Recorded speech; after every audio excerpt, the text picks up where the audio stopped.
Oke, Assalamualaikum Ciblek Mania dimanapun Anda berada.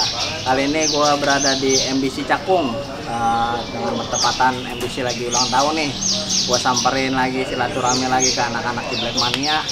Sekalian ada yang pengen gue tanyain langsung sama pemain-pemain Ciblek yang pastinya udah paham dan bukan katanya-katanya lagi, bukan simpang siur lagi. Kali ini gua mau wawancarain Om Acep. Sehat Om Acep? Alhamdulillah. Ini Om Acep, kita mulai dari kabar nih ya. Aneh dapat kabar nih tentang list harga dari breeder-breeder Ciblek nih, peternak-peternak Ciblek yang menyatakan harga, patokan harganya lah. Ini ntar kita bukain dulu nih, gua bacain dulu nih teman-teman Ciblek. Jadi tujuannya gua buat video ini sebenarnya agar pemain-pemain yang mulai merambah main Ciblek, mulai pengen miara Ciblek, biar tahu, biar paham dan gak salah paham tentang harga Ciblek. Kenapa harga Ciblek lebih mahal dari yang lolohan dibanding yang ombyokan, dan kenapa bisa terjadinya mahal dan lain-lain. Pokoknya prosesnya bakalan gue tanya. Nah, ini gue dapat kiriman dari kawan tentang list harga yang ditetapkan peternak Ciblek. Gue bacain ya, ntar gue tampilin sih gambarannya. Harga anakan Ciblek breeding loloh usia 10 sampai 15 hari. Yang kristal itu maksudnya putih ya, bersih, 350. Yang semi itu yang ada kuning-kuningnya gitu, semu-semu kuning lah, itu 250. Dan dia tidak menggaransi jantan. Biasanya itu ada yang peternak, nih lu beli harga sekian, gua garansi jantan. Nah, ini enggak ya, 10 sampai 15 hari, kristal 350, semi 250. Selanjutnya yang mandiri usia 1 sampai 2 bulan, kristal 4,5, semi 350.000 ya kan. Nah, harga per sarang kristal isi yang 3 itu 900, yang isi 2 700. Nah, kita masuk ke topiknya, teman-teman. Yang mau aneh tanyain nih Om Acep, kita kan pemain Ciblek nih, semua juga udah aneh tanyain. Jadi untuk mewakilkan kita juga sebagai pemain Ciblek, sebagai apa ya, mungkin kerjasama dan mitra lah sama breeder ini. Untuk pemain Ciblek sendiri ya, untuk harga yang diterapkan para breeding ini, untuk lolohannya mahal apa enggak? Untuk harga mahal atau tidak, pertama harga relatif ya, tapi kita kembali lagi ke kualitas sama spek barang gitu. Kenapa untuk lolohan Ciblek dipatok harga segitu? Karena pertama untuk para peternak sendiri, saya yakin prosesnya nggak gampang. Karena dari beberapa teman saya yang sudah menjalani, bahkan saya sendiri pun sampai saat ini belum berhasil, tapi akan terus mencoba gitu. Itulah kenapa harganya dipatok harga yang seperti disebutin sama Dimas tadi gitu. Menurut saya harga segitu sudah masuk di pasaran para pencinta Ciblek, apalagi khusus untuk burung-burung lolohan. Kenapa mahal? Sedangkan ombyokan di kios banyak dan lebih murah. Pertama, anakan itu ketika kita mastery, dia akan bisa meniru apa yang kita masterkan. Contoh suara brand apapun, sesuai selera masing-masing Ciblek Mania gitu kan. Yang kedua, burung jinak, nggak takut orang. Yang ketiga, burung cepat bunyi. Banyak nilai plus kita pelihara dari lolohan dibanding ombyokan. Dan untuk harga sendiri, sepanjang saya menjual lolohan Ciblek, kebetulan saya menjual dari lolohan alam, untuk standar harga memang tidak jauh beda dari yang dijual sama breeder. Saya di pasaran menjual harga Ciblek semi untuk anakan itu kisaran 250.000, maksimal sampai 300.000. 300.000 itu untuk kondisinya yang sudah mandiri dan sudah ngeriwik, sudah pasti jantan. Sedangkan untuk Ciblek kristal, saya biasa menjual dengan harga 350 sampai 400. Kisaran harganya segitu. Jadi memang bisa di situ, bisa 400. Kenapa harganya di set begitu ya? Karena memang prosesnya tadi nggak gampang gitu loh. Dan yang jelas dengan kita membeli lolohan akan banyak keuntungan yang kita dapat dari harga yang kita keluarkan gitu kan, dibanding kita membeli Ciblek Om Yokan. Kurang lebih begitu Om Dimas. Dan untuk pangsa pasar itu saya rasa baik itu pemain gantangan Ciblek, penghobi rumahan, atau mungkin kicau mania pemula yang baru mulai senang Ciblek sudah mulai paham kok. Ketika kita berikan penjelasan, oh kondisinya seperti ini, mereka mengerti. Akhirnya mulai beberapa tahun terakhir sih memang harga itu sudah mulai bisa diterima. Dan kadang-kadang yang ada memang melihat patokan itu berdasarkan di pasar burung tertentu, contoh pasar pramuka. Biasanya orang suka cari pembanding kan. Di pramuka berapa sih pasarannya? Akhirnya dia cari-cari lagi. Ya memang kisarannya di angka yang saya sebutin tadi sama yang Om Dimas sebutin tadi. Nah, sedangkan untuk harga dari peternak sama dari penjual lolohan alam, ya memang untuk peternak sedikit lebih tinggi. Kenapa? Karena memang prosesnya nggak gampang. Kemudian pasti butuh biaya lebih untuk pemberian pakan ya, terutama ekstra puding, serangga gitu. Kurang lebih seperti itu Om Dimas.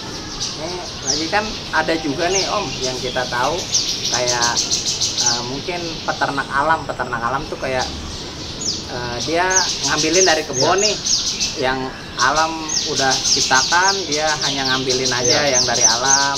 Itu apa pantas juga Om disamain harganya sama breeder?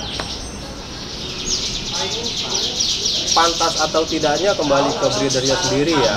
Cuman kalau kita ngelihat prosesnya, yang lebih sulit justru breeder non alam, yang lebih banyak di kandang semi alam gitu kan, atau di kandang-kandang rumahan yang kategori burungnya jinak gitu.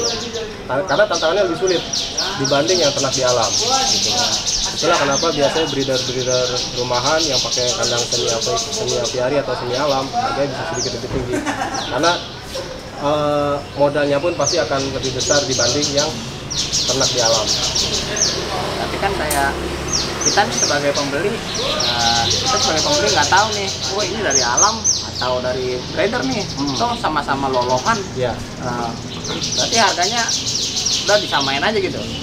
Kalau itu sih memang kembali ke penjual dan pembelinya ya.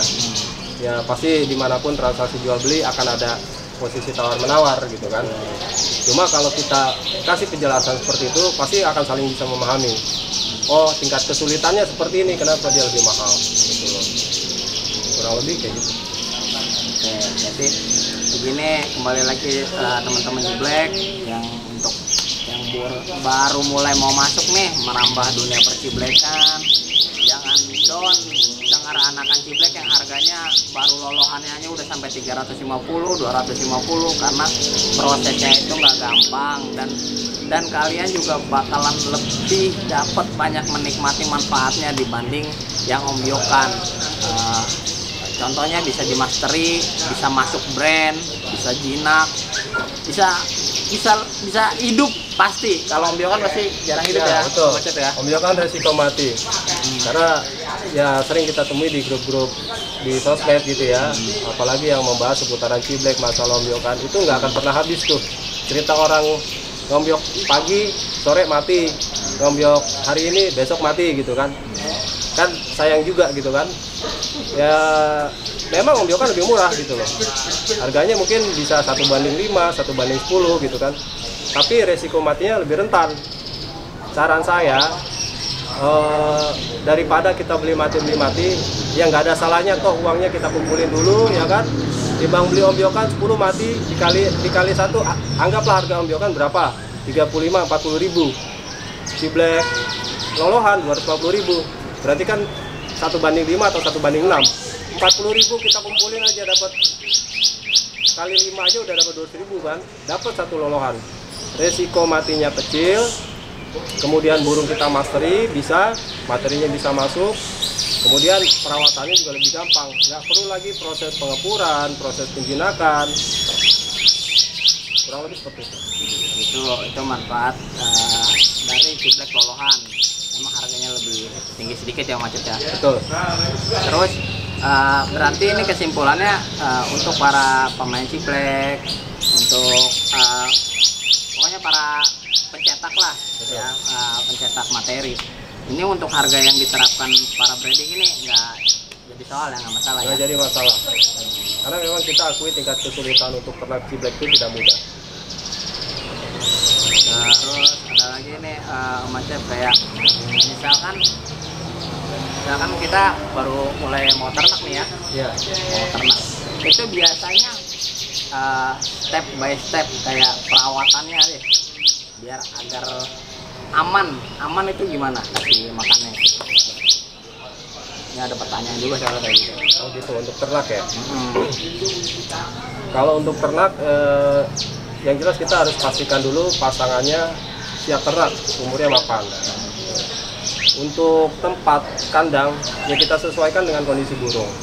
Seandainya burungnya agak giras, nggak terlalu jinak, masih takut orang, ya kita perlu tempat yang lebih luas. Buat semacam kandang apiari atau kandang lebih besar, supaya si ciblek nggak mudah stres. Karena ketika dia nyaman dengan kandang, dia pasti akan lebih mudah untuk bereproduksi atau menghasilkan. Nah, kalau misalkan karakter cibleknya jinak-jinak lalat atau tidak terlalu takut sama orang, ada beberapa peternak yang memang itu bisa pakai kandang biasa, kandang kotak. Dan itu memang ada yang gampang, ada yang susah. Kembali lagi ke karakter burung. Karena itu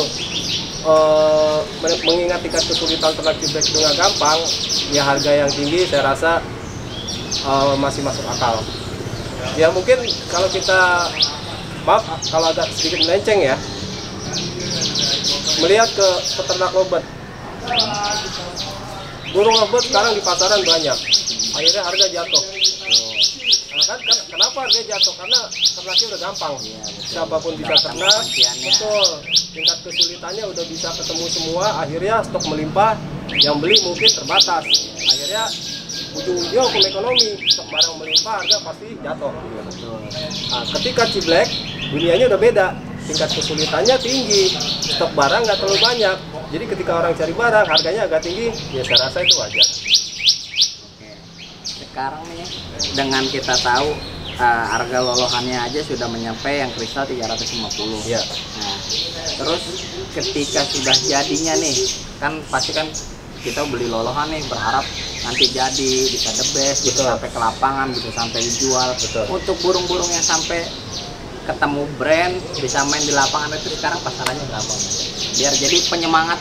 Wah, gue mau miara ciblek nih. Ya. Wah, jadi cuan besar nih, kan gue cetak materi. Jadi hobi yang menghasilkan ya. Iya betul. Oke, kita untuk bicara burung-burung yang sudah jadi, untuk bahan-bahan biasanya istilah di anak-anak ciblek itu bahan-bahan prospek lapangan ya.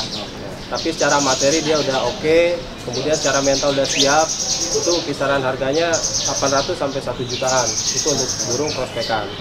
Ya bahkan ada yang 700 ya, tergantung yang jual. Oke, kita range-nya kita perluas lagi 700 sampai 1 jutaan. Kemudian untuk burung yang sudah bisa prestasi, digantang udah mulai bisa jalan, di kelas-kelas berat, itu harganya bisa lebih dari itu.